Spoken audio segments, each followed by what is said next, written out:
Robstar gang, what up? What up? Appreciate everyone joining the live stream. Welcome to the Robstar Report, ladies and gentlemen. Welcome in. All right. Welcome in. Welcome. All right.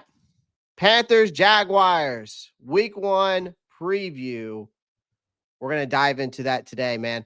We're going to dive into that today. Happy Friday. I hope everyone is having a blessed week. Hope everyone has had a blessed week so far. I can't complain too much over on this side of the world, or wherever you are at or wherever you're watching, but can't complain too much, man. Can't complain too much. I'm just happy it's Friday. And we're going to talk about this Panthers. I'm going to be breaking down a bunch of stuff, man. If you're watching this on YouTube, make sure you pound that like button, hit that subscribe button. You're watching on Twitch, make sure you drop a follow. Make sure you pound that like. I don't even know what's on Twitch. Honestly, I just got. I have it on. I have it live. I have it live over there. Honestly, I have no idea what's on Twitch. So if you could drop a follow. But yeah, we're gonna be breaking down Bryce Young. Okay, we're gonna be breaking down Bryce Young. And is he the real franchise quarterback? Or is this going to be another? Is he going to come out here and look like a franchise quarterback, or this is going to be one of those other ones where he just comes out and stumbles out the gate? We're going to dive into that. Tetairoa McMillan, his debut in the battle with Travis Hunter. We're going to talk about that. Panthers offensive line a little banged up. Josh Allen in that Jags pass rush. We're going to be diving into that. Talk about matchups. Of course, we're going to talk about the injuries. And then, of course, we're going to be talking about Trevor Lawrence and, of course, having Brian Thomas and Travis Hunter against this secondary. Injuries could completely swing the game, of course, because we have Ekwonu out. We got Mathis, Lewis, Hunt is coming. It seems to be bumped back. Okay. And then, of course, we've got A'Shawn Robinson, who is dealing with it as well. So we're going to talk about that, of course, some key matchups and all that good stuff. So make sure you guys appreciate everyone tuning in. And let's get right into it, man. Let's get right into it. First off, of course, I always want to shout out a few guys in the chat. Let me get in the chat. Let's see who's here. Let's see who is here.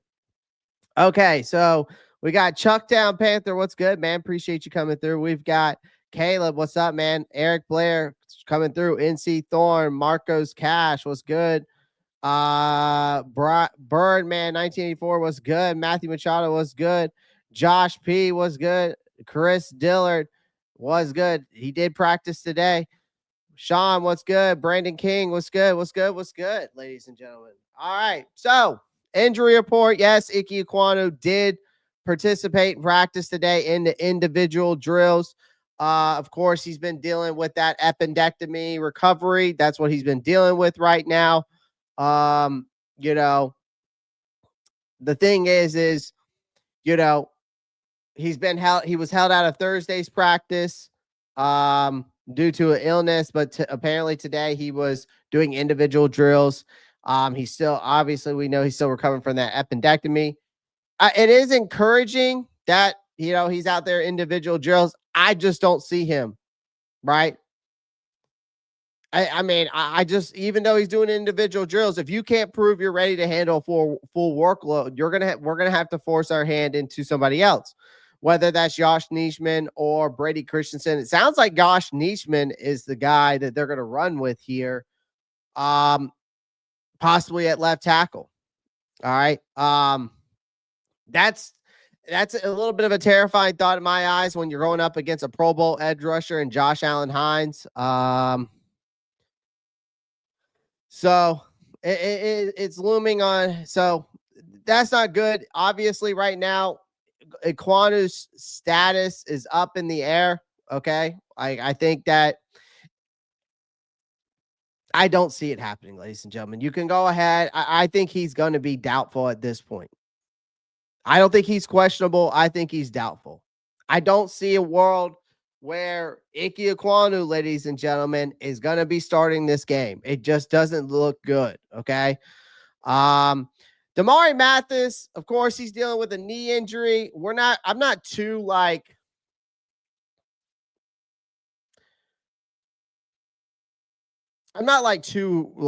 oh my God, this is going to hurt us. Okay.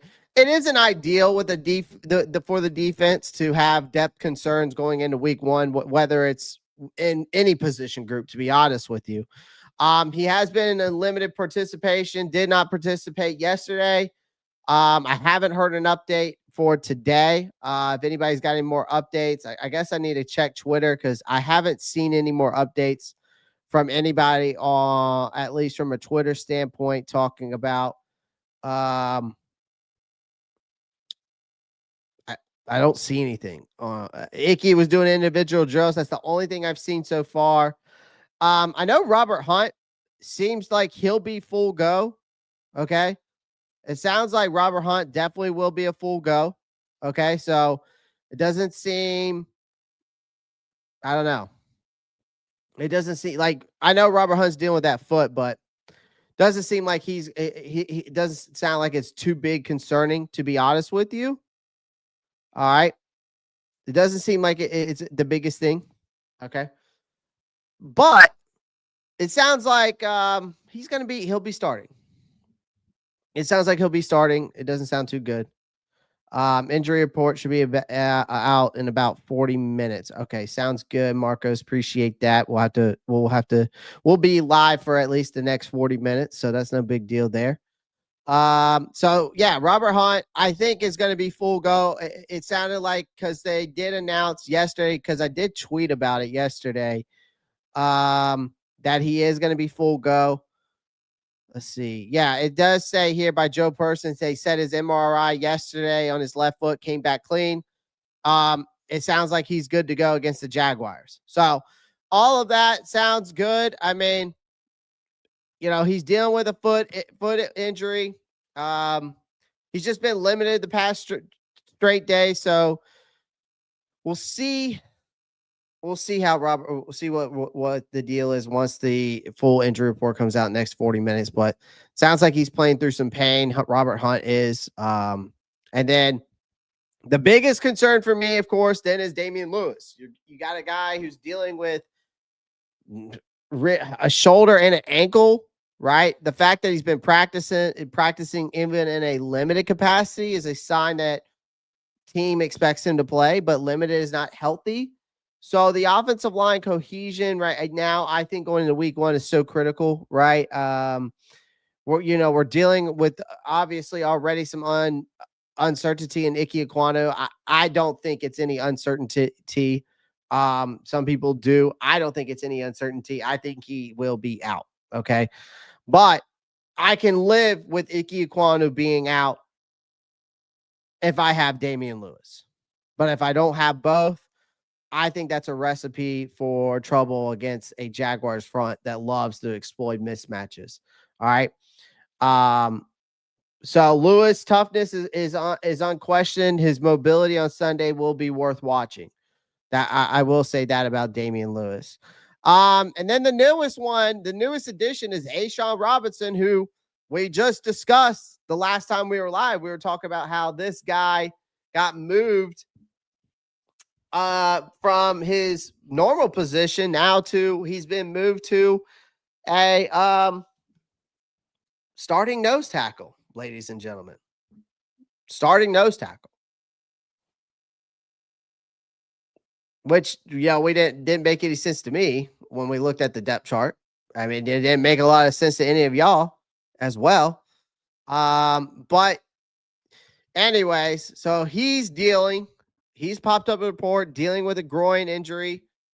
He's been practicing in limited fashion. Groin issues are tricky, especially for defensive linemen, especially for a guy's job who revolves around explosive bursts and leverage battles, right?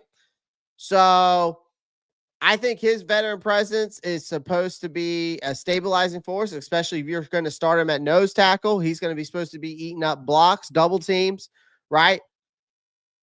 Now again, luckily enough, we have Bobby Brown III, who is a true nose tackle. If somebody in there, it'd be simple, right? It's just that then who's going to replace? Well, I guess you wouldn't replace anybody on the outside because you would have Turk on the outside, Bobby and Derek Brown on the other, and then you have Bobby Brown third in the middle. So, but then you have to rely on the back rotation of the backups. It kind of leaves us a little bit thinner up front, which I'm not really, happy about because this defense is, we know the biggest thing this defense was terrible at was up front. When Derek Brown went out, we were Swiss cheese and couldn't stop the run. And that's the biggest thing that we need to see against Jacksonville. Can this Carolina Panthers defense stop the run, right? We've already got a defense that's already short on proven difference makers, in my opinion. I think losing Robinson or even getting a half-speed version of him would sting. I mean, I wouldn't put him in there, but obviously at this point, Ekwonu's is the biggest swing factor. If he can't go, Bryce Young is going to be, is going to have to rely on Josh Nijman. It doesn't say, I guess, because that's who it sounds like is going to be starting at left tackle. Other than that, the biggest concern now for me is Lewis. If we're looking at it from this standpoint, the biggest concern for me now is can Damian Lewis go? Right. I'm okay if Ekwonu's out and Damian Lewis is in, but if I got both of those guys out, I'm not so sure. I mean, Brady Christensen is solid. That's where I would think they would put him. But I mean, I don't know. Unless they're going to rock with Chandler Zavala behind Damian Lewis. We'll see. We definitely need a healthy O-line going into week one. This is a group that you want to see be cohesive. You want to see this group really, help out in the pass protect, obviously help out in the run game. This is where the bread and butter is, up in the trenches, both sides of the ball, right? So this is not ideal to start week one. Obviously, we will bounce back to this probably in the next 40 minutes. So stick around because we'll go back to the injury report. We will have a more updated injury report here in the next 40 minutes. All right. Let's move on. Let's talk about the offensive preview. There are some matchups I do want to exploit from this week. There are a few matchups I want to exploit this week. And really, one of the matchups is what we were kind of just talking about, right? Josh Nijman or whoever is playing left tackle, okay, versus Josh Allen Hines. This is just straightforward, to be honest with you guys. Protect Bryce Young, or this game is going to be over before it starts. When you've got a guy like Ekwonu, who I believe is not going to be starting on Sunday, you got him recovering from a surgery, who's definitely going to be listed doubtful by Sunday. They are going to have to force the roll with Josh Nijman at left tackle unless they decide to go with Brady Christensen. It doesn't sound like that. It sounds like it's Nijman. Nijman is serviceable, but he's not a long-term solution. He's about to go one-on-one with Josh Allen Hines, Jacksonville's best pass rusher, Pro Bowler. Now, the Jaguars' pass rush was underwhelming last season, but this is the exact type of mismatch that can swing games. Like if that Josh Allen Hines dominates early, Young will be running for his life. In all seriousness, we all know how that story ends. Hurried throws. That then ends up becoming turnovers, and then then the whole offense is completely derailed. So, Nijman or Brady Christensen has to stand tall. If not, this Carolina's offense may never find its footing. My other matchup on the offensive side is Chuba Hubbard versus Devin Lloyd. This is an old school football at its core, running back versus linebacker, right? Devin Lloyd is a tackling machine. He is the heart of the Jacksonville's defense, okay? He diagnoses plays quickly. He's very good at closing gaps, all right? And loves making his presence felt in that run game. On the other side is Chuba Hubbard, right? Quite frankly, he's going to be the offensive lifeline this whole game, in my opinion. I think Carolina has to lean heavily on Chuba Hubbard, and I'll dive more in that a little bit here as we keep going. But we want to run the football because we need to run the football. We want to run a balanced offense around Bryce Young, to take the pressure off, but give him a chance. Keep the defense honest, right? Shorten the game, right? We want to control that clock. That only works though if Hubbard can consistently pick up yards, right? So before Lloyd and the rest of the Jaguars linebackers blow things up, if Hubbard loses this battle, Carolina's game plan collapses. They'll be forced to put the ball in Young's hands against an aggressive pass rush, which is exactly what Jacksonville wants. So Hubbard doesn't need to be spectacular. I just want him to go out there, and he just needs to be efficient for me. But I'll dive more into the run game here shortly. Yo, what's up, Pop? With Bryce staying under center, he's learning to run and gun more. That's his style anyway, right? Kind of. Run and gun, yeah, kind of. I mean, you could say that. I mean, I think you're in the there. I think there's times that it's run and gun. I wouldn't say that's more of his style.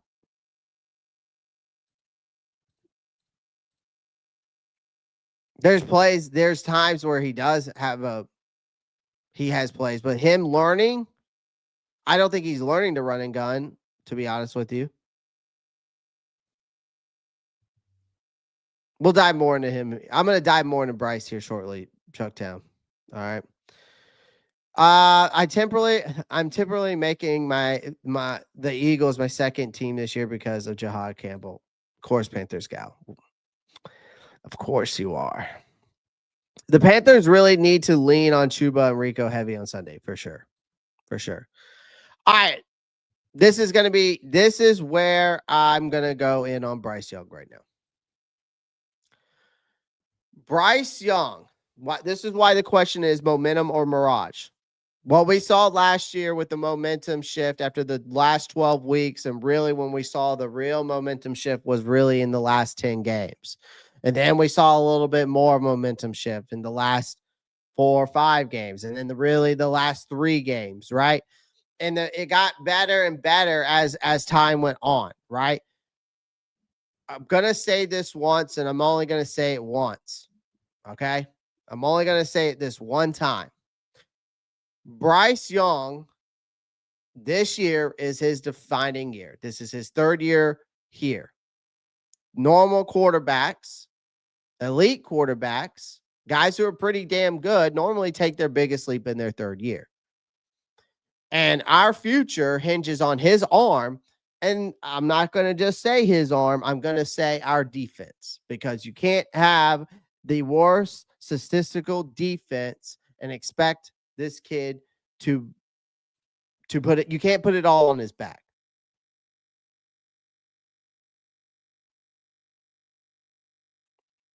Right? This is where our fate has been reduced to one uncomfortable truth. And you can't deny that, Panthers fans and everybody watching here. Bryce Young either delivers or this franchise remains stuck in neutral.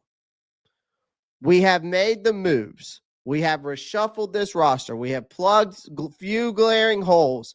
Not all of them, but we've plugged enough, right? At least what we could get plugged this year. You got some shiny new weapons, Bryce, right?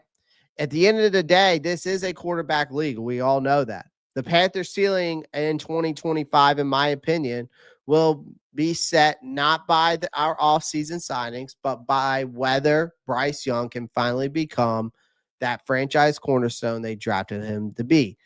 There's a lot of optimism out there. The optimism is real. I think there's for good reasons.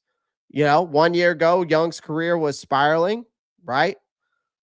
A number 1 overall pick benched before week 3. That's the type of humiliation more prospects never recover from. Instead, Young responded like a prize fighter. He regrouped. He rediscovered, I think, his confidence. He clawed his way back. And by the end of that last year, he wasn't just serviceable. He looked like a player with teeth, if that makes sense. Okay? What I mean by that is he returned. He played sharper. He was faster. He played with more conviction. right? Teammates noticed, opponents were starting to notice. And then suddenly we had a leader worth following. The version of Young has to carry, that version of Young has to carry through not only this all season, but it needs to continue to fuel the belief that this breakout year that we're all hoping for and that some believe are going to happen, it has to come now. Now, here's the thing.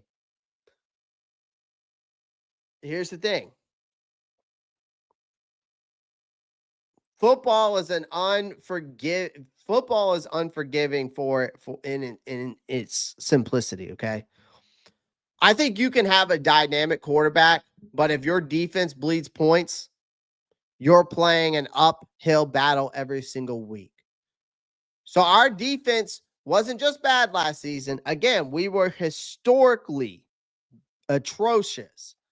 We finished dead last in points allowed. We finished dead last in almost in sacks. We finished dead last in allowing how many rushing yards per game? Basically 180 yards per game. That's not a foundation. That is quicksand, ladies and gentlemen. Bryce Young, I don't think can do it alone. Does he have the weapons? Yes, but you have to have the other side of the ball be able to help you, right? Bryce Young, to me, proved down the stretch in 2024 that he could keep this team competitive even while this defense and Evero's collapse was going on around it. He made clutch throws. He extended plays. He showed the type of composure Carolina thought that they were getting when they drafted him in the first place. But asking him to drag a broken defense through a full season is a death sentence, ladies and gentlemen. And you can't deny me on that. You can't deny me on that.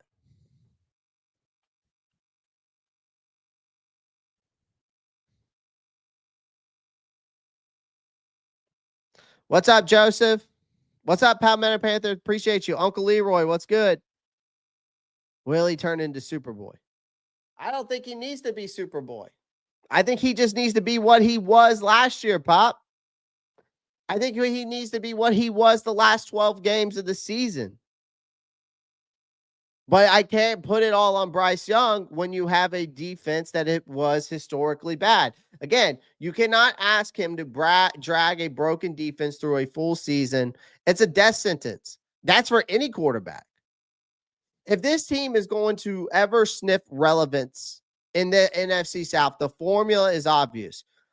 Bryce Young has to keep building his momentum, and that our defensive coordinator at Jiro Evero has to oversee a unit that at a minimum looks like it belongs in the NFL. And I think a minimum of what this defense needs to be is at least top 20. Okay? I think that we can be at least a top 17, top 18 defense with the roster we have. But if I'm not, I need to be at least top 20. I need to be between 17 and 20. So 17, 18, 19, 20. Not 21, not 22. I need to be between 17 and 20. I don't think we can be a top 15 defense now, unless we are great. Again, I think I'm being pretty realistic here when I say between 17 and 20, it should be the range we should be in and we need to be in, right? Because here's the thing. We already know Dan Morgan has thrown resources at the problem, and now it's all about execution. And that falls on if Evero's defense can merely rise from embarrassing to average. That's all I'm asking. Can we be average? Because then if we can be average, then suddenly this team becomes a problem for opponents. Right? The bottom line I'm getting at is this. We have placed the chips squarely on Bryce Young. He doesn't need to be perfect in my mind. I don't expect him to be perfect. He just needs to prove he's the guy who can pull Carolina out of the NFL's basement, right?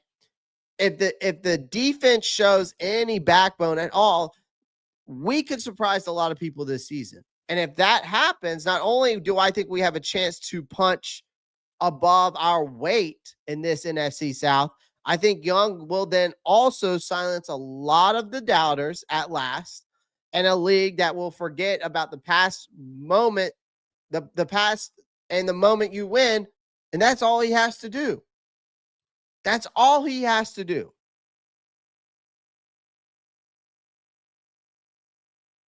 We don't need him to go out there and be Josh Allen, Lamar Jackson, Patrick Mahomes, Joe Burrow. You don't need them to be in that. You want him there for sure. You want him. Okay. You want him to be in that top 4, top 5 category of the elites for sure. But you just need him to be efficient with the football. He doesn't have to be perfect, ladies and gentlemen. He just needs to prove that he's the guy. I don't need him to go out there and throw for 300 yards a game. You get me 200 plus a game, we can have a conversation. We can have a different conversation. 200 plus a game, that's pretty good. I told y'all I think 3,800 is doable. I think he doesn't need to throw for 4,000 yards. I don't expect that. But he needs to play a full season, and I need to see him play a full season and be efficient with the football. I don't need him to be perfect.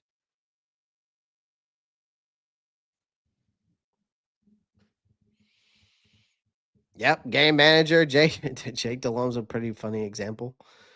It's a pretty funny example, right? I just think that I will say this though. I know that I'm putting a lot of the I'm giving pressure on Bryce, right? Because he needs to prove it that this is year 3. The excuses stop for Bryce, okay? But we also have to put it on the defense. We can't expect him to drag a historically worst defense in NFL history out of the basement. You can't expect him to just drag that along, even if he gets this offense to a top 10, top 15 offense. We need to hope that Ejiro Evero can get this group to even a top 20. It's not the Bryce doesn't call the plays. He doesn't rotate the players in and out. He doesn't throw the packages out there. That's on Ejiro Evero. So you can't put that on Bryce Young. You can put Bryce Young's play on Bryce Young.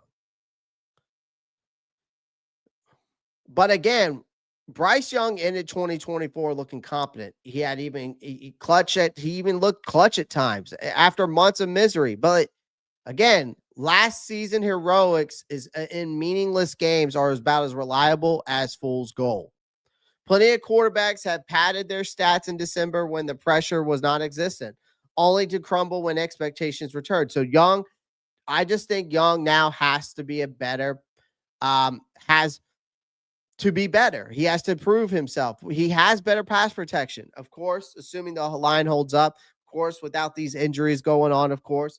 You got a rookie wideout, a guy you've been working with all this offseason. You've been building chemistry with him even before you got him drafted here, okay? And Tetairoa McMillan, who might become the safety blanket, okay?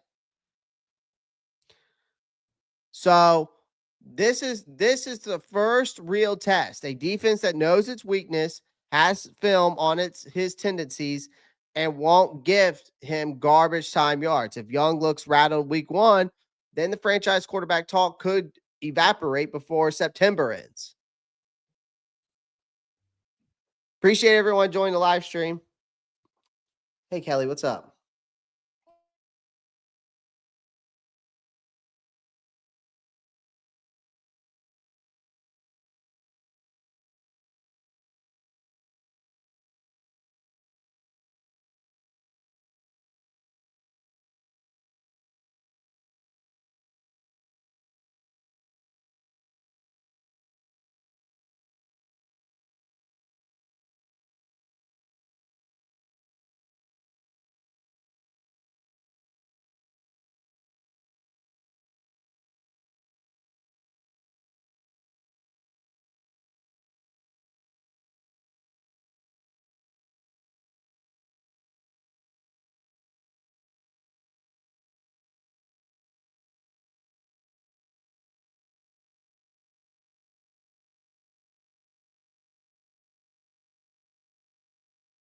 Okay, sorry about that, guys. Had an important phone call.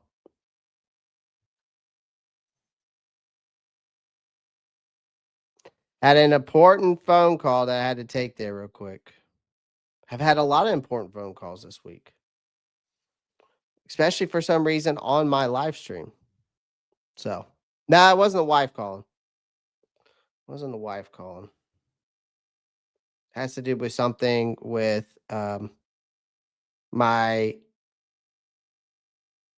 with something else.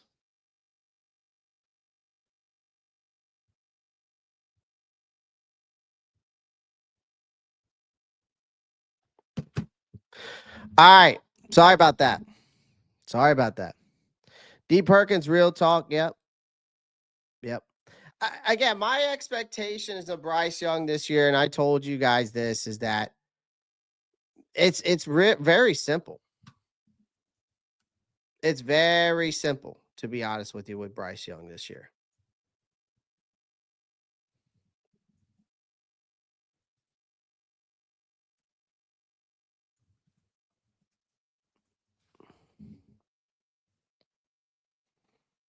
It's very simple. I don't have mine are very realistic too. Like I don't have anything like crazy, right? Like my expectations are very clear for Bryce Young. Number one, there's no more mulligans for Bryce Young. Okay, you don't get any more mulligans. Okay, so I'll be crystal clear there. All right, this is a development season. All right, I think it's a development season for certain players, but not for Bryce Young. There are actual expectations this year for me, right? The offensive line, I get that we're dealing with injuries right now. That's besides the point, ladies and gentlemen. That's besides the point. Okay.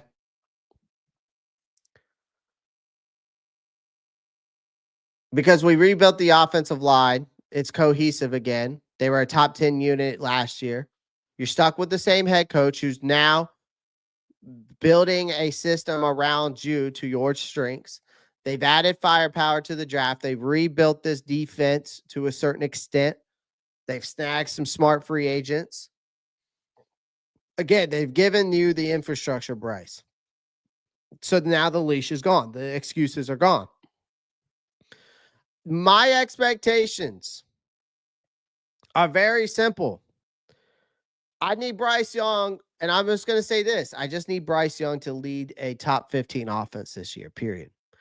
He doesn't. The Carolina doesn't need to be the Kansas City Chiefs. They sure as hell can't be the 2023 version of themselves, a team that made third down feel like a funeral march. Like Dave Canales is calling the plays, right? You have an offseason dedicated to this offensive identity. Young needs to guide this unit into a top half of the league. That means efficiency.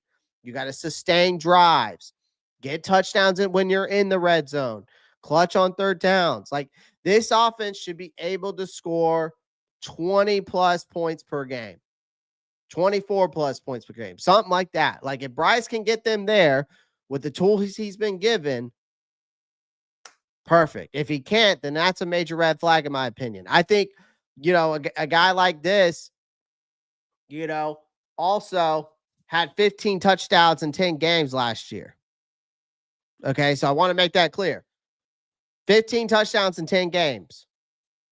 If he plays a full 17 slate, I think this is a guy. I think Bryce, if he wants to continue to show me that he's the guy, I think 25 plus touchdowns. All right. I think another thing is that you got to throw 10 picks or less. Right? You can be like, I felt like we saw a guy at that end where he was very balanced with his aggression, where he was very more precise. He took shots downfield. He was attacking seams. He didn't force throws, right, into hell of traffic. Like that's the growth you want to see, right? Now, the goal in 2025, the goal isn't to baby proof this offense. It's like you want to run it like a surgeon, right? You want to be smart. You want to be efficient. You want to be lethal when needed, right? I think he needs to have like a 3-to-1 touchdown interception ratio should be on the table. I think anything over 12 picks then I do have some questions there, but we'll see. Like if he throws for 3,800 yards and 28 touchdowns to 14 interceptions, I might hold off on it to an extent, but I would like for him to be more efficient with the football, right? I think another thing is he just has to be smart with his footwork. I don't want to see this guy look like he's playing musical chairs or doing the cha-cha slide out there with his footwork. I need to see him, whether he's in gun with the one-step drop, get release, right?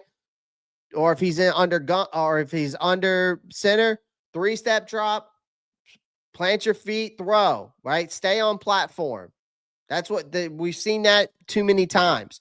But the offensive line also has to make sure to keep him upright. But I want to see him use his legs, ladies and gentlemen. I think Bryce Young truly is very underrated with his legs. I think he can be a dual threat quarterback. Do I think he's going to be rushing 100 yards? No. Do I think he's going to be rushing 75 yards a game? No. But could he get 30 to 40, 30 yards a game rushing? I think possibly, right? I think he needs to use his legs, right? Just use them efficiently. Don't wait to the last minute to get out the pocket when it's collapsing. Neither. What we need is, again, it's everything that we saw those last 10 to 12 weeks of the season. Everything we saw. And if you can get this team, I think, to an 8 to 9 wins, I don't need this team to make the playoffs for Bryce Young to be valid. Okay. But they damn sure can't go 5 and 12 again. Okay. This is an improved defense. You got an easier schedule, more offensive structure, right? We should be flirting with 500 or better. Bryce has to be the reason they're competitive. Again, I will say, and I'm going to continue to go back to that, the defense has to look better for sure. But I'm just talking about Bryce Young intentionally and only him, right?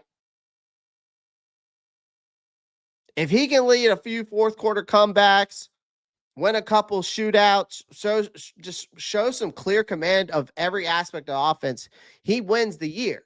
No matter what the final standings say in my eyes either.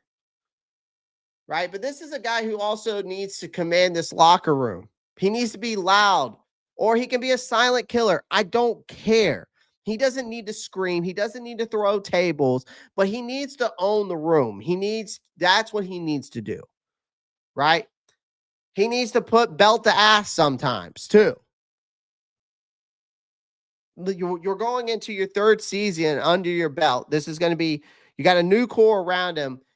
You have to step into that full-time leadership role. That means more ownership in film rooms, more vocal direction on the sideline, right? Accountability, holding guys accountable, fire when needed. He just got to continue to earn these guys' respect. He needs to, but he needs to lean into the respect when it's given. Does it make sense? He's got to be a tone setter, man. My expectations for Bryce Young is just to prove to be the guy. Prove to be the guy. That's it. It's simple.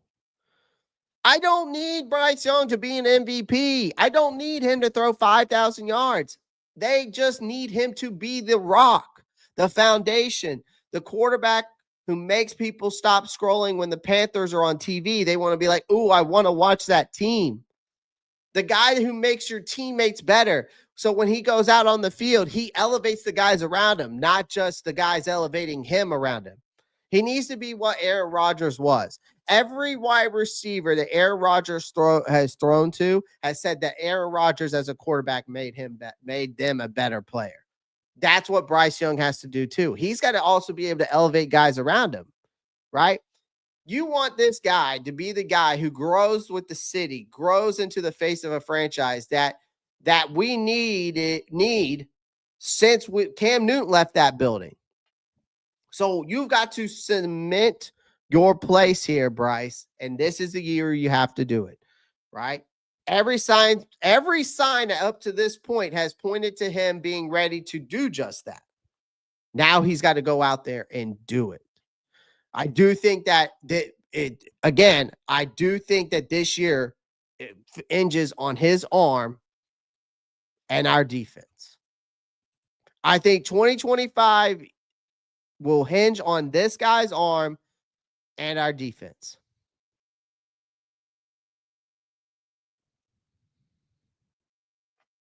It has to come down to Bryce and this defense. You can't, again, I want to make this clear to people who don't believe in Bryce Young. You don't have to believe in him. I'm okay with that. That's not the point I'm getting at here. My point is that also you can point the blame on Bryce when it's Bryce individually making mistakes. But you cannot just point it at Bryce Young when you also have a defense who was dead last in every category last season. You can't expect him to drag them out the mud. The only person at this point that can drag that defense out the mud is Ejiro Evero. Ejiro Evero is the only person that can drag that defense out the mud. So for this team, it comes down to Bryce Young and his arm and this defense and Ejiro Evero. That's what this 2025 season comes down to. Those two things. Nothing else. Bryce Young needs to lead this offense to a top 15 offense, and Ejiro Evero needs to lead that defense to a top 20 defense. And if we can do that, I can see 8 to 9 wins. And you're not asking for much from Bryce Young. You're not. You're really not asking a lot.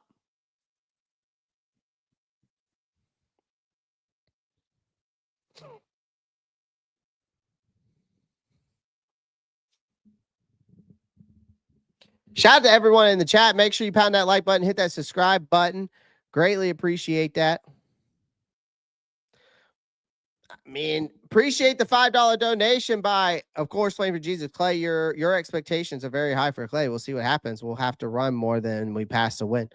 My expectations aren't really that high.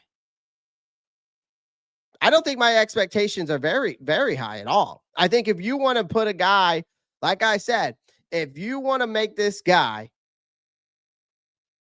if you want him to be the franchise quarterback, if I want to put that label on him, Flame for Jesus, I need to see him lead this team to a top 15 offense, period. I need 25 plus touchdowns. No ceiling, just a floor of 25 plus touchdowns. I need fewer than I need 12 picks or less. And I need to see 8 to 9 games minimum. And I need to see him command the locker room. That's it. It's really not that much because, like I said, I don't need him to win the MVP. I don't need him to throw for 5,000 yards. I just need him to be the rock, the foundation. That's it. Be efficient with the football. One step drop under gun. 3-step drop under center. Plant your feet. Stay on platform. Throw. If the pocket collapse, don't wait till the last minute till it collapses. Get out. Use your legs. Because we've seen you be able to use your legs, Bryce. And be efficient with the football. That's it. Play smart.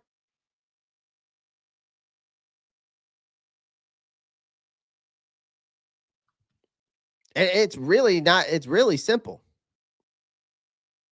But it does, again, I think that it also has to come down to this year, though, Playing for Jesus, is that Ejiro Evero has to get this defense to a top 20. Because you can't expect Bryce Young to go out there and be that guy to lead this team if your defense is still a bottom-feeding defense. You can't expect him to drag wins out of his ass when your defense can't stop the run or it was dead last year and points allowed. And then that continues to happen. You can't expect that from him. Now, if Bryce goes out there and we go 5-12, but our defense is dead last. But Bryce goes out there and throws for 25 plus touchdowns, 12 or less interceptions, and throws for 3,800 yards and plays the full season. Do you think I'm going to blame Bryce Young on that? No. There might be some individual plays here and there then, because if that stat line's like that, it's only individual plays that maybe he might have messed up on. But then it goes on the defense.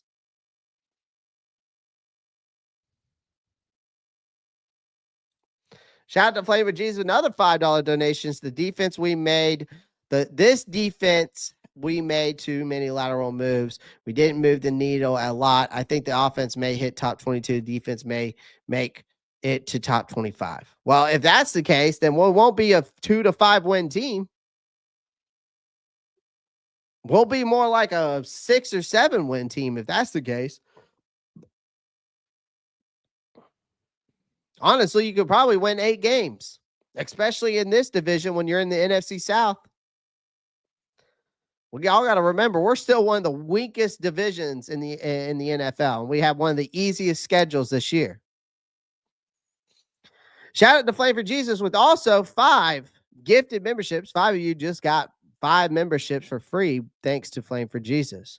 Plus, he already given $10 in donations. So shout out to Flame for Jesus for coming through and blessing the channel as he always does.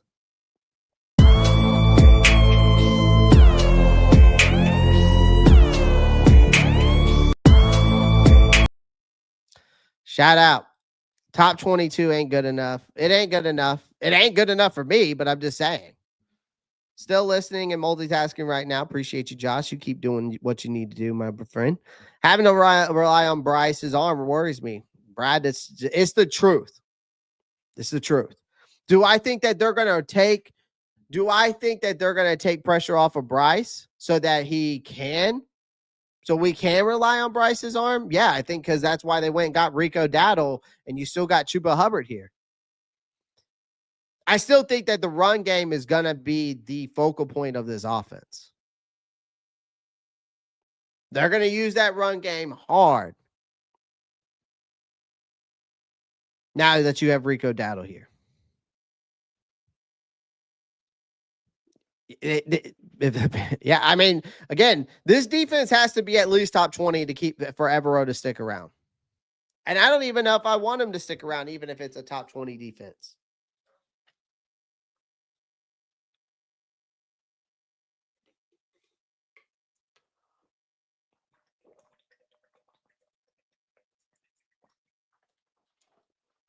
Oh. Evero reminds me of someone who throws a bunch of stuff into a blender to make an awesome smoothie, but expects it all to mix and taste good without adjustments. We could get lucky and T-Mac, XL, Renfro ball out with Bryce. All earns put okay. All turns okay out okay. Hope all turns out okay. I understand now. Bryce isn't capable of carrying this team. Brad, I don't disagree with you. But he can. I don't expect him to carry the whole team because he can't play defense. But I do expect him to carry this offense from a standpoint of a leadership, being efficient with the football, making smart plays, using his legs when he needs to, throwing on platform, being efficient with his footwork. That's it. Like it's simple. It's simple, basic, like I guess Dave Canal says, simple, basic football fundamentals. He doesn't have to go out there again and be an MVP. He just needs to be the foundation. That's it. The rock. That's it. If you know what I mean.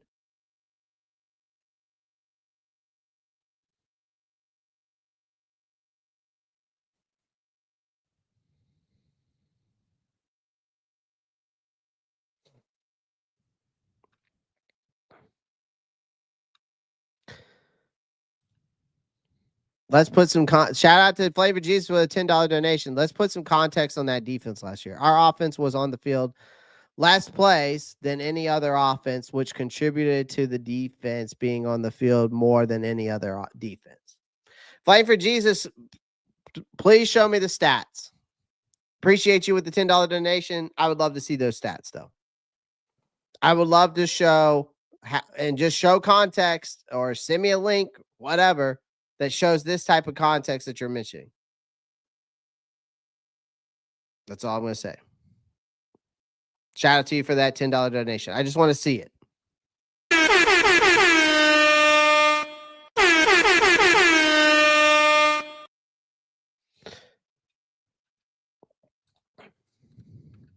Sorry, Clay, laugh out loud. You're good.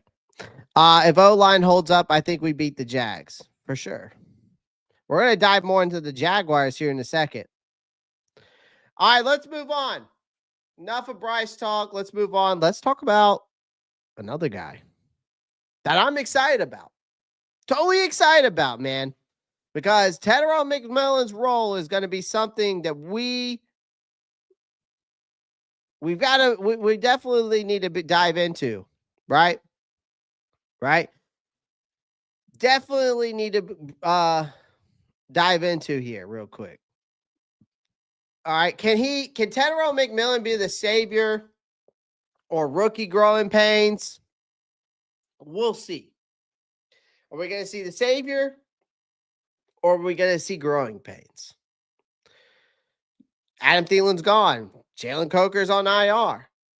Tetairoa McMillan's already been treated like the chosen one around here. He has the size. He has the speed. He has the elite hands, right? Preseason flashes that scream Pro Bowler, right? I just want to punt the brakes a little bit because rookie receivers often start hot. Then they get humbled when they play a real NFL corner who knows how to press, disguise, rattle young talent. McMillan doesn't just need to show he can make the highlight catches. He needs to prove he can consistently move chains, create separation on third down, right? And we get to see the whole Travis Hunter matchup once again. And the last time I checked, Mr. T-Mac here won that matchup. So do I think he can handle Travis Hunter? Sure. I look forward to that matchup when we do. Because the last time T-Mac baptized him. Okay. So McMillan, I expect him to thrive early. I think he's going to be the first read for Bryce. Bryce has been spending day at the day. I think he's going to be spending the day forcing the ball. Hopefully not. I hope Bryce doesn't force feeding the ball to T-Mac. I think he's going to get the ball to T-Mac for sure. It's going to be his first read there's no question about that. I think T-Mac will thrive early, especially in a game like this. I think he can be a guy that definitely can thrive early. I think the matchup works well for him. But I just don't want to see Bryce Young force feeding T-Mac. That's where I think then the mistakes start happening when you start force feeding, right? Which we've seen before.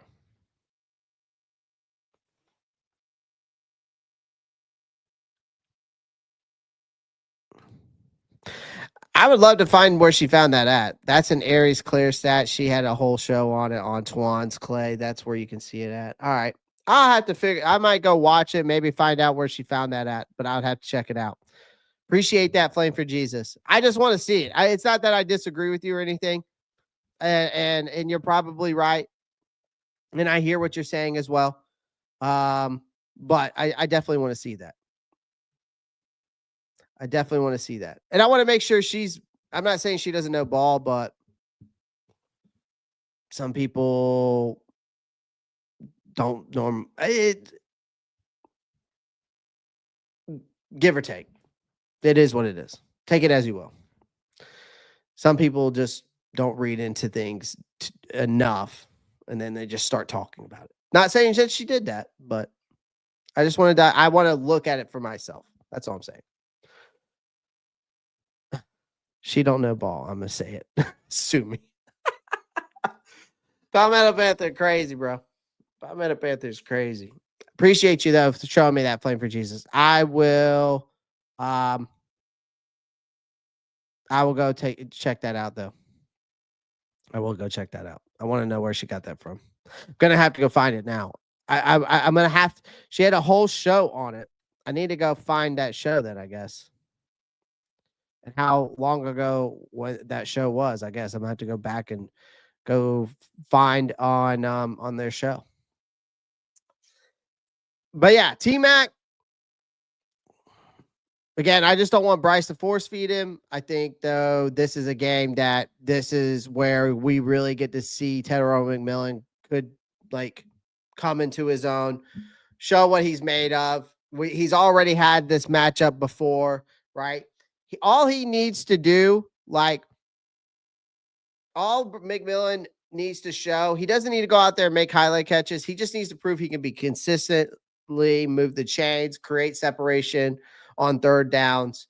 And if he goes up against Travis Hunter, I'm not too worried about it because we've seen that matchup before. And Tetairoa McMillan, the last time they played, got the best of him, right? I think Tetairoa McMillan went for like 135 and a touchdown or two on Travis Hunter, if I'm not mistaken. So now I just don't want Bryce Young force feeding the ball to him. That's all I'm saying. Great catch, Clay. Sometimes I got to catch myself with what I say, especially on these types of platforms. All right, next up.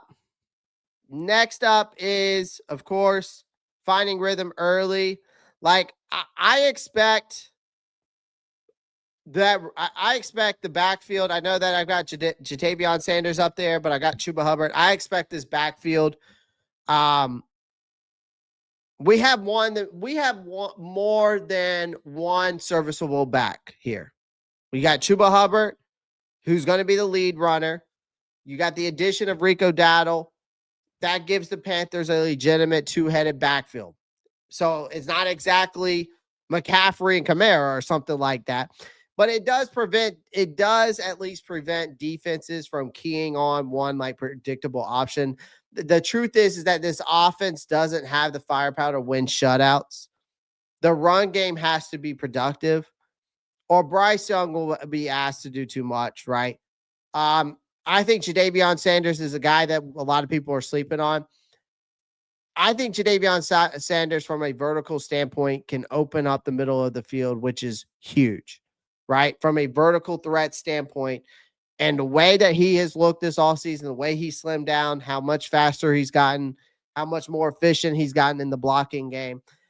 Don't be surprised if Bryce Young goes to him as well a lot, because I could see him open up the middle of the field, and then guess who likes to throw over the middle field? In Bryce Young. So don't sleep on Ja'Tavion Sanders. I think he's a guy that can be really efficient in this game and could be a sleeper in this game as well. All right. They're starting Ekwonu week 1. Just had to say it now. She's good, Clay. She's the only reason I go over there. Okay. I'll check it out. I'll take your word for it, Flame for Jesus. I will, for sure. I appreciate you doing that. And I just want to see it for myself, my own eyes. I'm gonna believe it. I'm a seer, and then I believe it. You know what I mean? Just like you. You want to see Bryce Young be the franchise guy. You don't believe that he's the franchise guy right now. You just need to see it. I'm right there with you, Flame for Jesus. Shout out to you, man. I appreciate you coming through and blessing the channel each and every day. Plus, by the way, y'all got to give Flame for Jesus a shout out too, chat, okay? Because he comes here and gives you guys free memberships to the Robstar Report. He's blessing you guys as well. So shout out to Flame for Jesus.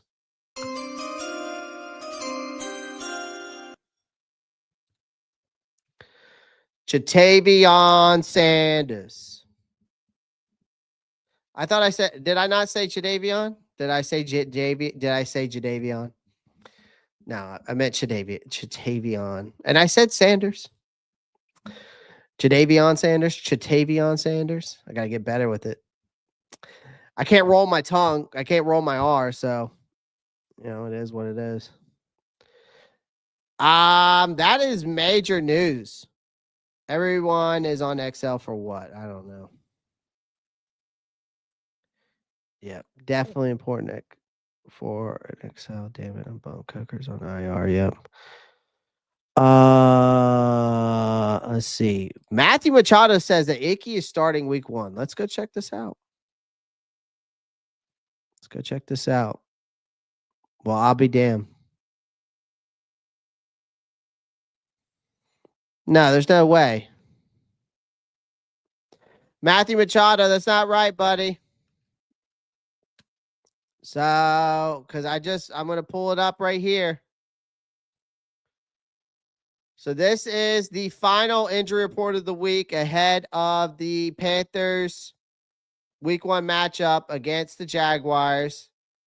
Ekwonu is doubtful after being limited participation in practice. Damari Mathis is out. Good news, though. Damian Lewis and Robert Hunt are good to go. So breaking news right here. Though. Damian Lewis and Robert Hunt are good to go. So that's good to news. Okay. But Ekwonu, what did I tell you guys? Is going to be listed doubtful. I told you Ekwonu was going to get listed doubtful. But good news, Damian Lewis is back, ladies and gentlemen. And that's the bottom line, because Stone Cold said so. And that's right. Damian Lewis is back. We got both of our tone setters on the offensive line. That is huge. Okay. There's other reports here as well. Okay, out. Okay, no injury status for them. Joe Person says Damian Mathis out. Okay, blah, blah, blah. Oh, A'Shawn Robinson groin. Do not have game destinations. Okay. No game status on Robert Hunt either. Okay. Panthers have worked veteran Josh Nijman at left tackle this week. Brady Christensen has also been getting reps there as well. All right. So, see if there's anything else going on here before I get back to my PowerPoint. Anything else? That's it. There you have it, ladies and gentlemen.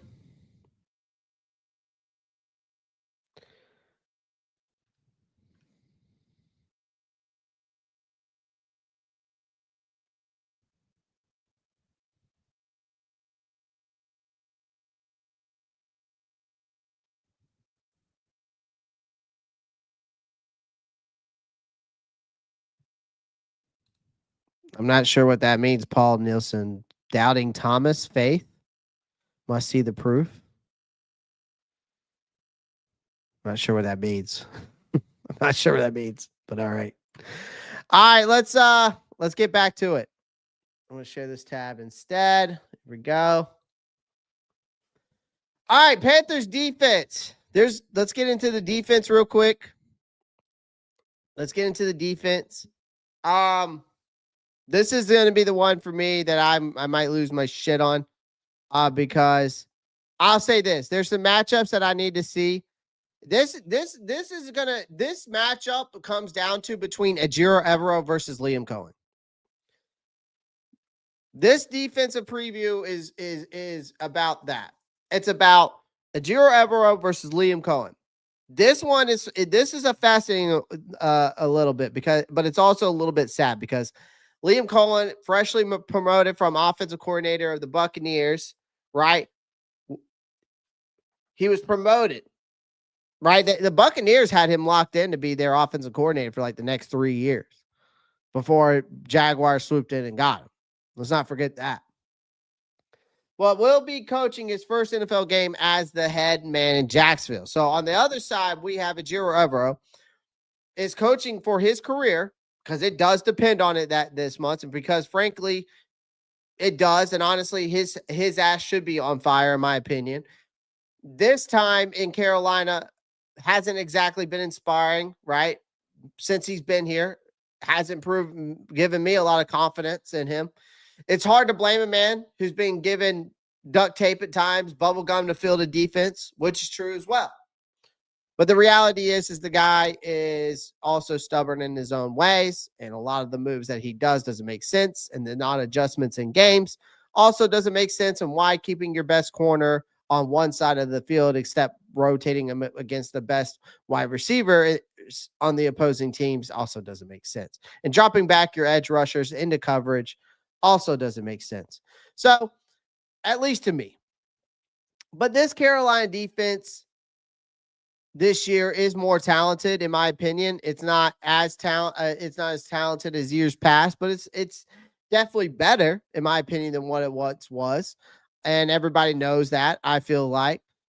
So his job is to scheme and bluff his way to keep Trevor Lawrence and company uncomfortable.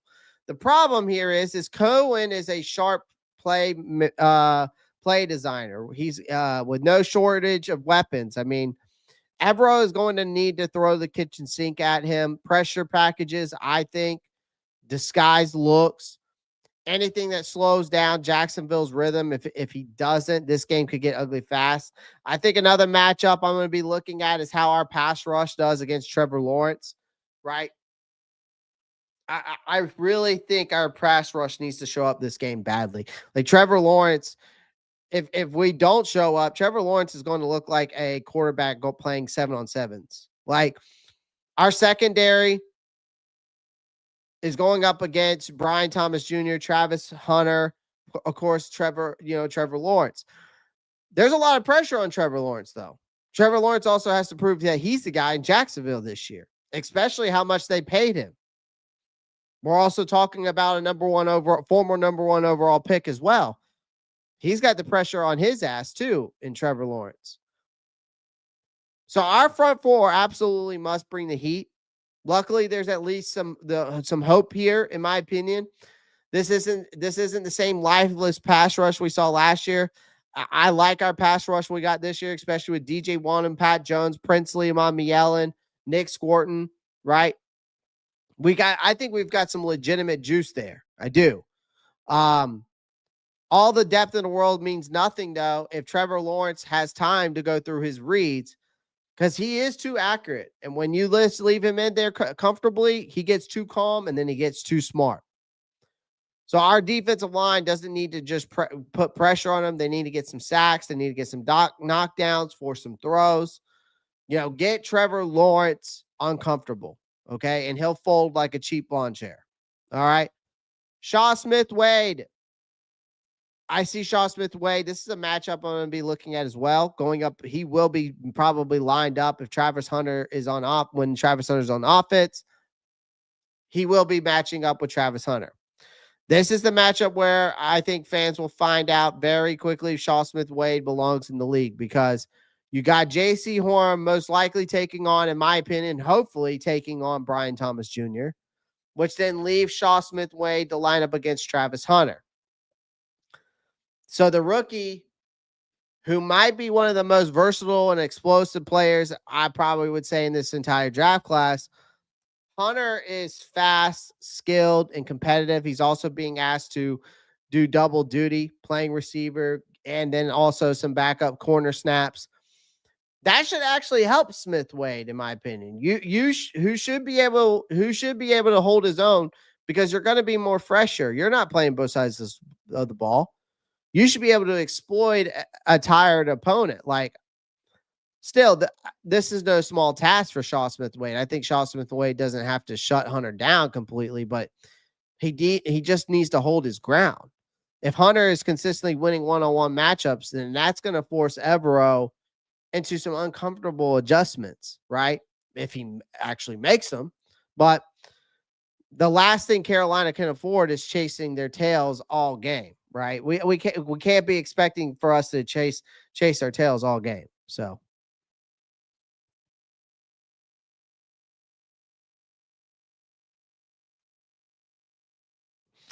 all right, moving on.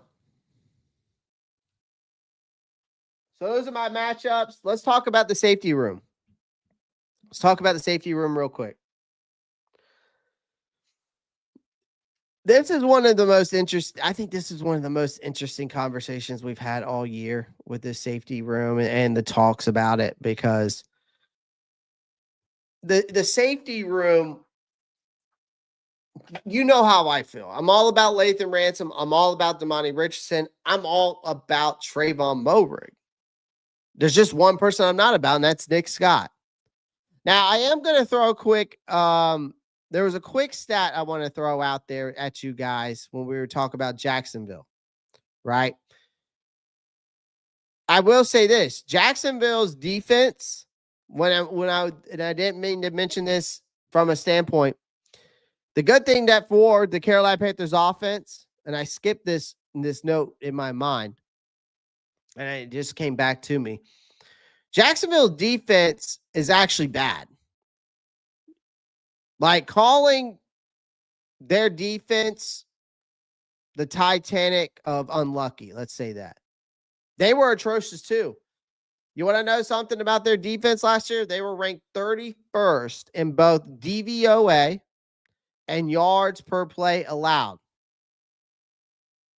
So, I mean, we were worse. But I will say, Jacksonville on their defense did throw some Band-Aids on some wounds. They got Jordan Lewis. They brought in Eric Murray to bring in experience in their secondary. Of course, they drafted Travis Hunter, who's expected to be the immediate game changer there. But relying on rookies and journeymen that they're brought in is not exactly cure. Now, outside of Josh Hines-Allen, and is it Josh Hines-Allen or is it Josh Allen Hines? Could someone figure that out for me? It's like, is it Pet Smart or is it Pet Smart? I can't figure it out.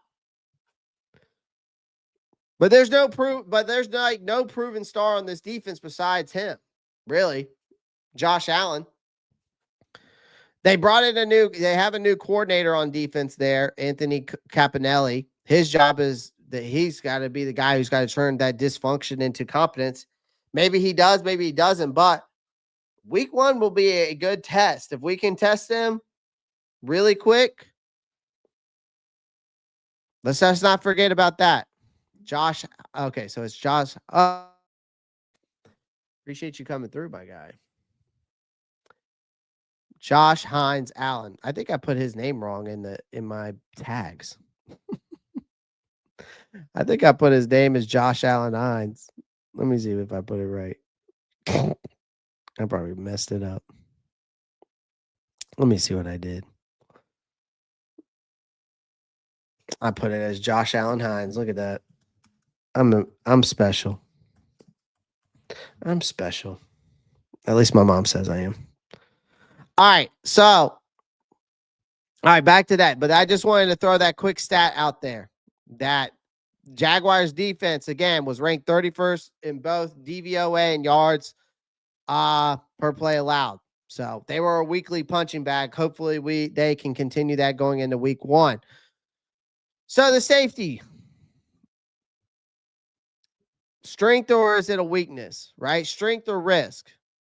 Nick Scott is penciled in opposite of Tre'von Moehrig. You put the Panthers clearly plan to rotate safeties liberally. Rookie Lathan Ransom has shown versatility, even taking reps closer to the line. Damani Richardson adds depth. But here's the reality. This job was a glaring weakness last year, and opposing quarterbacks knew it. Trevor Lawrence absolutely will test them. I expect him to test us vertically, horizontally. Like, our safeties cannot play timid or blow assignments. Like, Jaguars receivers will feast. Okay? Which, in other words, Nick Scott cannot go out there and be timid or blow assignments. Because I don't think Tre'von Moehrig is going to do that. I don't think the guy alongside him in this picture, Damani Richardson, would do that. I don't think the rookie, Lathan Ransom, would do that. We'll see if Nick Scott does in this game. We'll see what he does. We'll see what he does.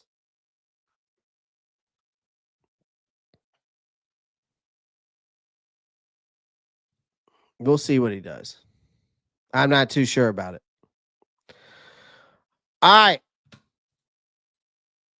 But then here we go. Handling the Jacksonville Jaguars wideouts. That's going to be one of the next thing. You got Brian Thomas Jr., who had one of the best rookie seasons. He's one of my favorite receivers in the league right now, honestly. We've seen in years. Now you got Jacksonville paired up with Travis Hunter. That's a nightmare duo for sure. J.C. Horn will get one assignment. Whoever doesn't draw the horns coverage instantly becomes the most dangerous man on the field. This isn't about shutting them down completely, because good luck with that. I don't expect that. It's just about it containing the explosive plays. Like if Thomas or Hunter racks up multiple 30-yard games, Carolina's going to get toast. So that's where I'm at with it. Like I don't expect them. I don't expect them to go out there and just, I don't expect like Shaw Smith-Wade or Mike Jackson to go out there and going to be complete shutdown corners. Okay. I just expect them to go out there and contain these guys. Like J.C. Horn, I think, is going to do his job. He's going to have a tough one going up against Brian Thomas Jr. as long as Ejiro Evero is rotating him around the field with Brian Thomas Jr. instead of keeping him one side of the field. Let's hope that's not the case, but you never know with Mr. Non-adjustments and Mr. Stubborn in his own ways, if that's the case or not. Ooh, this is not good, ladies and gentlemen. I just wanted to bring some breaking news to you as well. So the corner, Mathis, that we brought in, tore his ACL in his first practice on Wednesday. You can't make this shit up, man.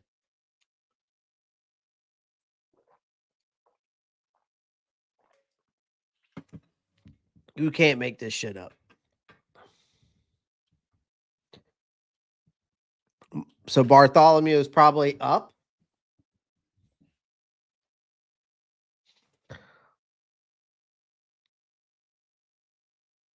So just wanted to bring that breaking news to you guys real quick. Mathis tore his ACL in his first practice on Wednesday. So just wanted to bring that breaking news to you real quick. I did not know that the significance of his injury, but there it is. And he went down without any contact, no corresponding roster move made yet. That's wild, man. That is just wild.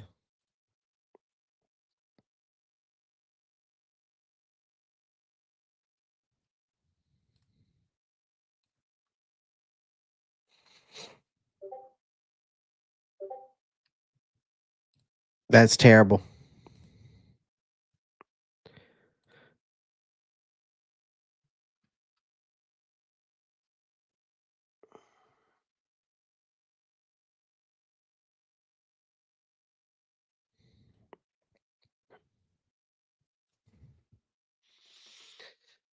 That is terrible. So, anyways. All right, let's get back into this. Sorry about that. Where did my there it is. Okay. All right, pass rush. All right, back to this real quick. I know that was one of the matchups, but I just want to kind of reiterate what I was talking about. This we brought in reinforcements this offseason, right? But I expect this pass rush, like Pat Jones, DJ Wanu making his return, of course, but Pat Jones coming here from the Vikings. You bring in Nick Scorton out of Texas A&M. You bring in Princely Mamiel out of Ole Miss. You bring in these fresh legs with a lot of upside, right? Jacksonville's tackles, Walker Little, Anton Harrison I think are average at best. They're dealing with some injuries on the offensive line as well. Right? So this is Carolina's chance to dictate tempo. I think you got to disrupt Lawrence's timing, keep the game from him turning into a track meet. If the pass rush fails, the secondary won't stand a chance. Again, I'm a big believer that an elite pass rush can make an average secondary look good. And we just need this pass rush to go out there and literally just all they need to do. They don't need this defensive line doesn't have to get sacks after sacks after sacks. They just need to get pressure on Trevor Lawrence, right? Because if you get pressure on Trevor Lawrence, the sacks will come, the knockdowns will come, the forced throws will come, then the mistakes will come. That's all you need to do. Do your job, get after the quarterback, get after Trevor Lawrence, and he'll fold up like a cheap lawn chair. All right. Next man up, Clay. Guess who that is? Shamar Bartholomew, probably for him. He's not starting, so it's not the biggest deal. He's not even a starter. But it will be. But Corey Thornton, we still got Corey Thornton. We still got Shaw Smith-Wade. You got Mike Jack. You still got J.C. Horn. You're fine. Damari Mathis is not like, I mean, listen, I'm not saying anything against the player, or I don't wish him the best, and I hope that he, gets back full healthy. I'm just saying, I'm okay with our rotation. This pass rush just got upgraded like a car on Pimp My Ride. Jesus. This pass rush just got upgraded like a car on Pimp My Ride. So Thornton jamming Travis Hunter is something I want to see. It could happen. Could happen. See? We'll see. We'll see, man. We will see. The bottom line is with this game, ladies and gentlemen, I'll say this. In my closing statement here, when it comes to this game, this is a game that Carolina can win. This is a game that we need to come out and win. This opener, but though I'll say this isn't about just winning a game. It's about really setting the tone for the entire season. I think offensively, Carolina must prove Bryce Young's late season surge wasn't a mirage. I think they need to establish a run game that will keep this defense honest and get McMillan producing right away, right? Defensively, I just think that they must generate pressure, hold the safeties together, right? With different packages systematically, and then keep Brian Thomas Jr. and Travis Hunter from taking over. If they can do those things, they will succeed in week one, right?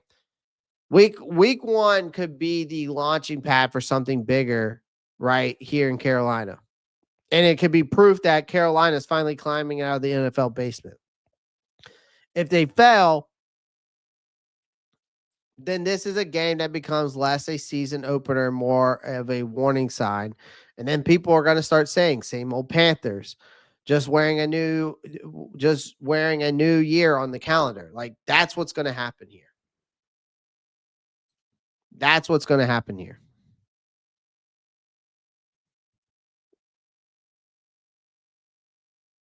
That's what's going to happen here. So we have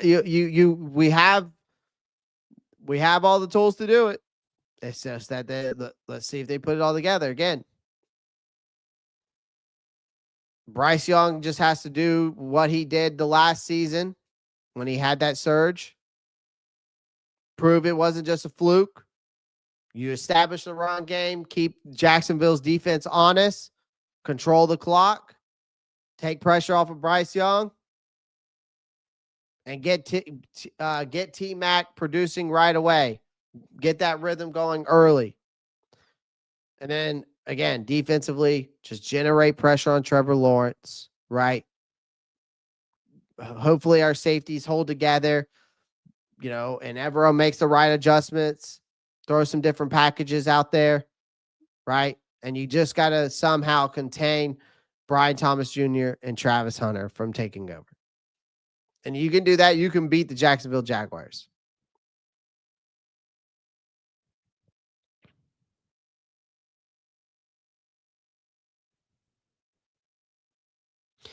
The Jaguars have our O-line assistant as their O-line assistant, so they know our protection schemes. That's not true, Brad. We have a different O-line coach here now. We have a total different offensive line coach. Oh, you're talking about protect. Are you talking about our protection schemes from an offensive line standpoint? No, they wouldn't. They wouldn't know. He might know maybe Evero's defense from a systematic standpoint. They might know that, but he doesn't know our O-line schemes because we have a new offensive line coach that they brought in.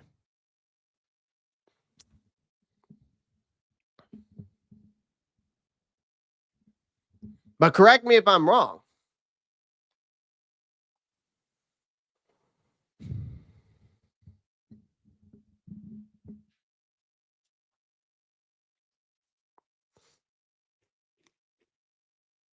Correct me if I'm wrong. I'll say this. Bryce starts off slow. Maybe that changes this year. Maybe it doesn't. That's going to be a part of the problem too. Like Bryce cannot start off slow. He can't stumble out the gate. You stumble out the gate. Oh my God. If Bryce Young stumbles out the gate, I have no idea what Panthers Twitter is going to look like. I don't want to know. If Bryce Young goes out there and stumbles out the gate, my goodness. Could you imagine?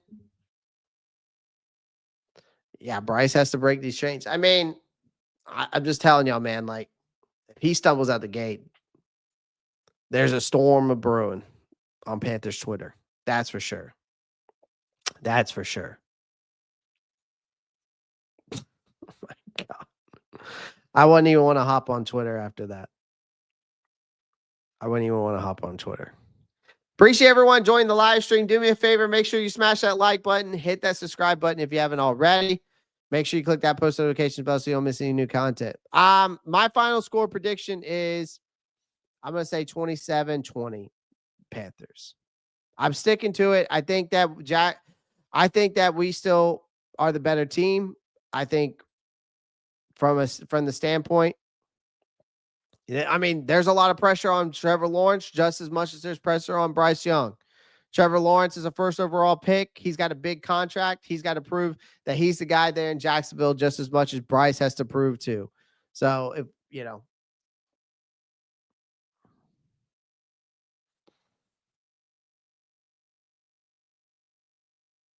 So I'm going to go 27-20 Panthers.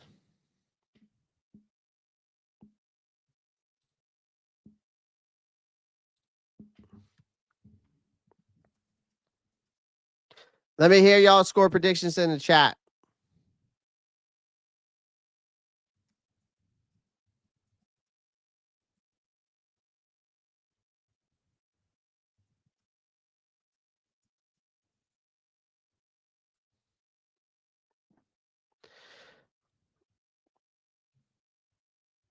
Well, hey, Brad, if they put 8 in the box, guess what? If Jacksonville will put 8 in the box all game, fine. Let them do that. Play action pass. I mean, here's the thing. If you put 8 in the box, since the defense is selling out to stop the run, play action can really hurt them if they're playing 8 in the box, especially behind the linebackers. Another thing is if they run 8 in the box, quick passes, slants, hitches, outs, bubble screens, you exploit the corners who are like most of the time, and if they're running 8 in the box or in man coverage, I mean, deep shots, that's what I would do. There's more space for posts, fades, and go routes. And that's another thing. If they're putting 8 in the box, give me 3 or 4 wide receiver sets. Force their defenders out of the box. Most teams who keep 8 in the box, if you spread out wide, I mean, most teams can't keep 8 in the box if you spread out wide, or else they're going to leave corners on the island. Motion a wide receiver or tight end to change the defense's leverage. That'll force mistakes on them. Or you run outside or run misdirection. Like if you still want to, if you still want to run the ball, if they're putting 8 in the box, you can't run them straight in the teeth. Instead, you run outside zone, toss passes, stretch the defense. You can run some counters, misdirection, take advantage of the aggressive linebackers, run some RPOs, make defenders wrong no matter what. Screen game. Running back screens, wide receiver screens. If they put 8 in the box against Bryce, it's not really the smartest move.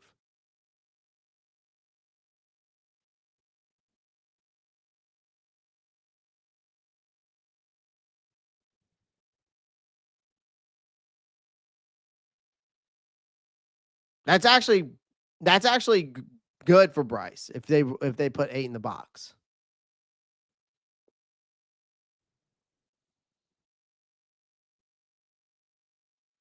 I hear you on that, Flame for Jesus. I hear you on that. Black and Teal 82 got a Jaguar fan in here. What's up, man? Our biggest mistake is based off last year. We have a new offensive coordinator. True. New defensive coordinator. Yep. New head coach. Half our roster is totally different. But first year head coaches really don't ever win their game of the year. 2 passing touchdowns, 1 rushing, and I think we keep them under 2 touchdowns. Best thing for Jacksonville to do is to sit back, keep everything underneath, force Bryce to beat them. Exactly. Yeah, you putting 8 in the box makes no sense.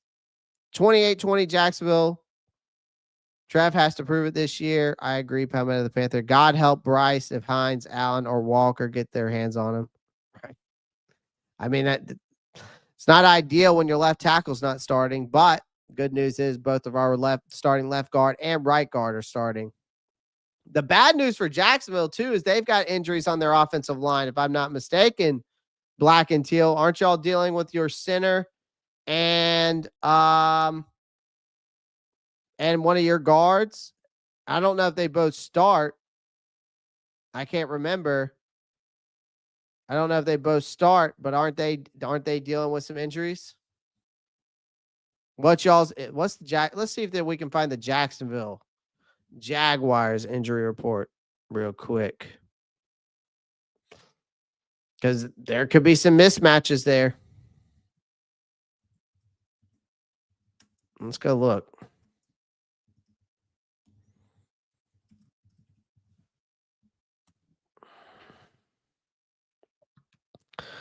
So you've got Wyatt Millman and Cole Van Lanen, both offensive linemen. One's dealing with a knee, one's dealing with a shoulder. And you got your corner, Monteric Brown, did not participate. This is Thursday. I don't know if they've uploaded the latest report. Let's see if there's a latest report out there. I don't see anything. I don't see anything right now. None of them are our starters. Okay. I'm out, chat. Keep pounding. Catch y'all later. God bless. Appreciate you.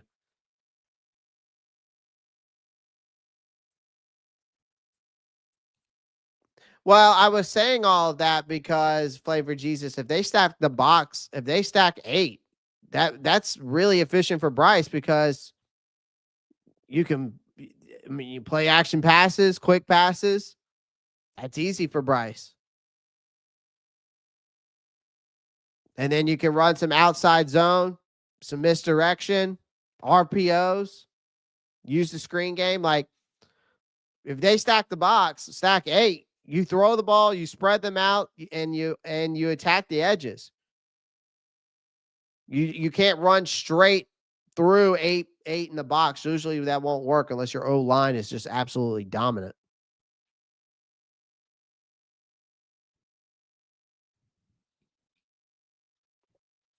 That's what I mean by that, Flame for Jesus. Shout out to you again.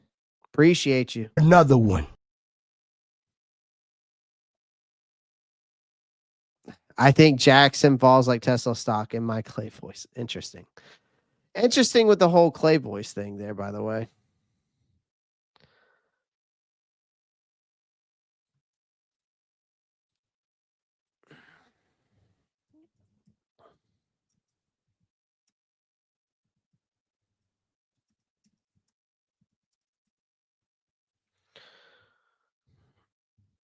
So I think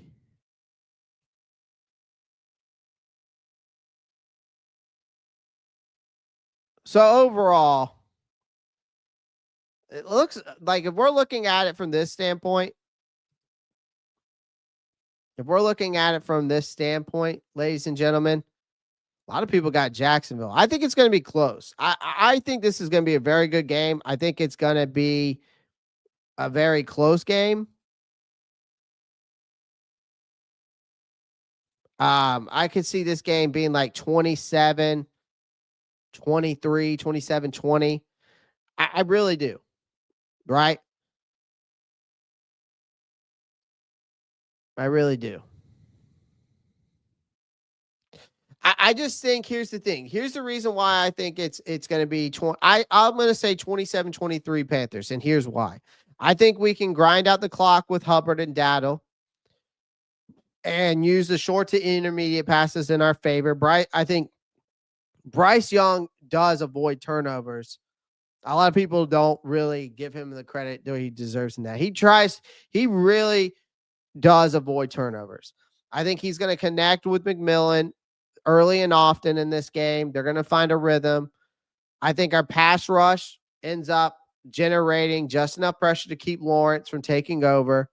I think Jaguars will have some very explosive plays, but I think some inconsistencies due to the fact, just like our Jacksonville guy that was in here just a second ago, which was Black and Teal 82. I just think that with them having a new offensive coordinator, a new defensive coordinator, a new head coach, and then plus a roster with half of like he said himself, a bunch of new faces. I just think Carolina is going to edge this game out. And I think they're going to control the time of possession and keep it close. That's what I think. And I'm going to go 27-23 Panthers. I like your analogies. I just come up with some bullshit, man. Chucktown Panther. I literally just come up with bullshit. Bryce has improved. He can win with his arm consistently. I think he won the Atlanta game. I think he won the Atlanta game last year, and that was it. I beg to differ. Flame for Jesus. I beg to differ, but there's multiple games he won with his arm. There's 2 games he should have won because of him as well. Kansas City and the Eagles. A drop by Xavier Legette and our defense letting Patrick Mahomes walk for a first down ended that both of those games. So should have beat the Bucs as well, but then Chuba Hubbard fumbled. We were on the verge of beating the Buccaneers. That's 3 games, actually. So I just counted 3, Flame for Jesus. And Bryce played well in all 3 of those games. And then the Falcons. So take it as you will. For what it's worth. What makes anybody think that what Bryce did in preseason showed any progress?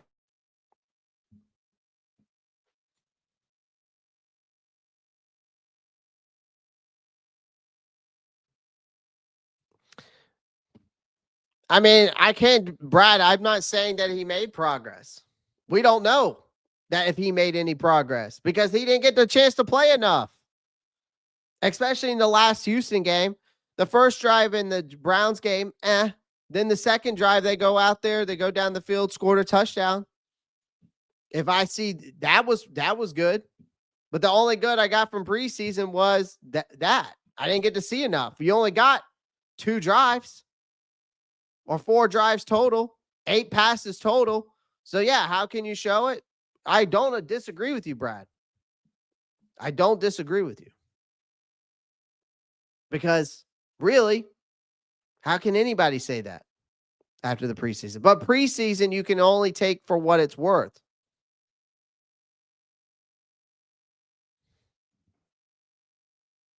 But that's also a coaching problem.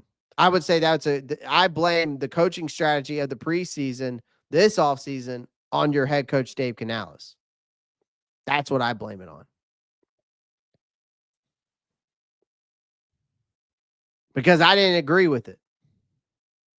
I think they should have thrown them back out there for another drive.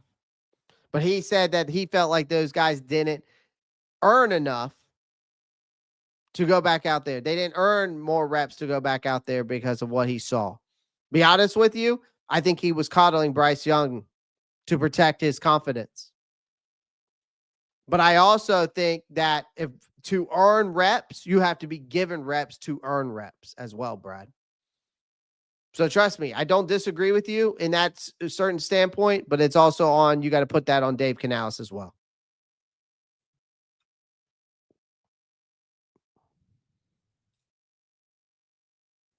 There wasn't enough for us to see anything, is right, Miss Douglas. Because here's the thing. We didn't see anything because we couldn't go to training camp. We're just this whole offseason too, ladies and gentlemen, this whole offseason, we were only able to see based off of what the people were saying at the podium, based off what the beat writers were putting on Twitter, we were only able to see so much. We weren't able to see a lot. So we have to take it for what it's worth, right? You take it for what it's worth. So I get it, but I just think that I think that if we want to go out here and set the tone for the season, we got to go out here. We got to grind out the clock with Chuba Hubbard and Dowdle, which I think they will do. Get Bryce going in the short intermediate passes. Get him going in early rhythm. Bryce Young avoids turnovers. He does that very well. A lot better than a lot of people give him credit to. I think he's going to connect with McMillan on key third downs. I think him and that chemistry is going to only continue. I think Panthers, our pass rush will generate just enough pressure to keep Lawrence from taking over. And I think Jaguars score on some explosive plays, but I just think their inconsistencies will catch up to them due to the fact of having a bunch of new faces on the roster, new faces on the staff between a new defensive coordinator and offensive coordinator. And I think we control the time of possession and keep this game close.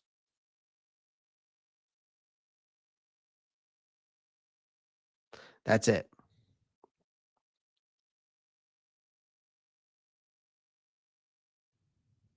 That's it. That's what I'm looking. That's my final prediction. If I'm wrong, I'm wrong. I mean, I'll come back here and admit I was wrong. I'm not sitting here saying we're going to blow out the Jacksonville Jaguars. I can tell you that. Now, if we do, great. I think it's going to be close. Jacksonville fans probably think they're going to win this game. Okay, that's fine. I think we're going to win.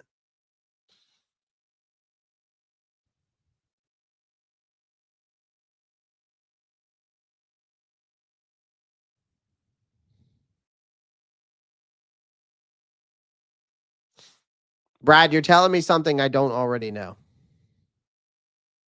Again, I've already said what I feel like with the preseason and the offseason, and I digress with what I said. I have no problem saying I'm wrong. Same here. I'll come back on I'll come back on Monday saying I was wrong, or Sunday night, and I'll say I'm wrong. I'll give you my thoughts. Don't worry. Plus, we're going to be watching it anyways. We're going to be I'm going to be live Sunday doing a live play-by-play. You think I'm going to miss this without you guys joining in? Nah. We're going to do live play-by-play here Sunday. So make sure you guys tune into that. Other than that, guys, I've been live for over an hour and 45 minutes. I appreciate every single one of you in the chat. I will see you guys on Sunday, of course, for the game. Make sure you guys hit that thumbs up button on your way in or on your way out. As always, make sure you hit that subscribe button. I would greatly appreciate it. All right.